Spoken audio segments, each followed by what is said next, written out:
بسم اللہ الرحمن الرحیم الحمد للہ وحدہ والصلاة والسلام علی من لا نبی بعدہ اما بعد۔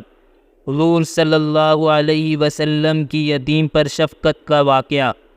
نبی علیہ السلام عید کے دن گھر سے مسجد کی طرف تشریف لانے لگے۔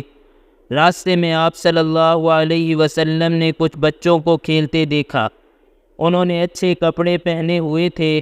بچوں نے سلام عرض کیا تو نبی علیہ السلام نے جواب ارشاد فرمایا۔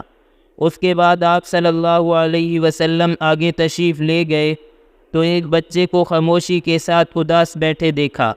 آپ صلی اللہ علیہ وسلم اس کے قریب رک گئے۔ آپ صلی اللہ علیہ وسلم نے اس بچے سے پوچھا کہ تمہیں کیا ہوا ہے کہ تم اداس اور پریشان نظر آ رہے ہو؟ اس نے رو کر کہا، اے اللہ کے محبوب صلی اللہ علیہ وسلم، میں یتیم مدینہ ہوں۔ میرے سر پر باپ کا سایہ نہیں ہے جو میرے لیے کپڑے لا دیتا۔ میری امی مجھے نہلا کر پہنا دیتی، اس لیے میں یہاں اداس بیٹھا ہوں۔ نبی علیہ السلام نے اسے فرمایا کہ تم میرے ساتھ آؤ۔ آپ صلی اللہ علیہ وسلم اسے لے کر واپس اپنے گھر تشریف لائے اور سیدہ عائشہ صدیقہ رضی اللہ عنہا سے فرمایا، حمیرہ، انہوں نے عرض کیا، لبیک یا رسول اللہ، اے اللہ کے رسول صلی اللہ علیہ وسلم، میں حاضر ہوں۔ آپ صلی اللہ علیہ وسلم نے فرمایا، اس بچے کو نہلا دو۔ چنانچہ اسے نہلا دیا گیا۔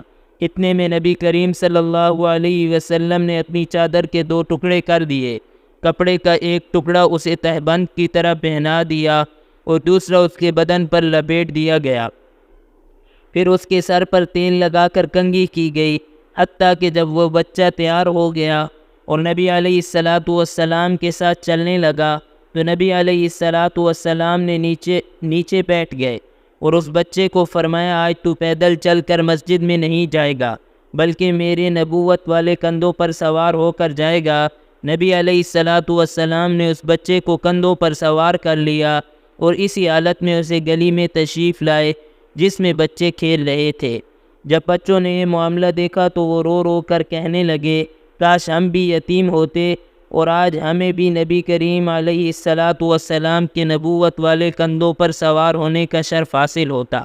نبی علیہ السلام جب مسجد میں تشریف لائے تو آپ صلی اللہ علیہ وسلم ممبر پر بیٹھ گئے تو وہ بچہ نیچے بیٹھنے لگا۔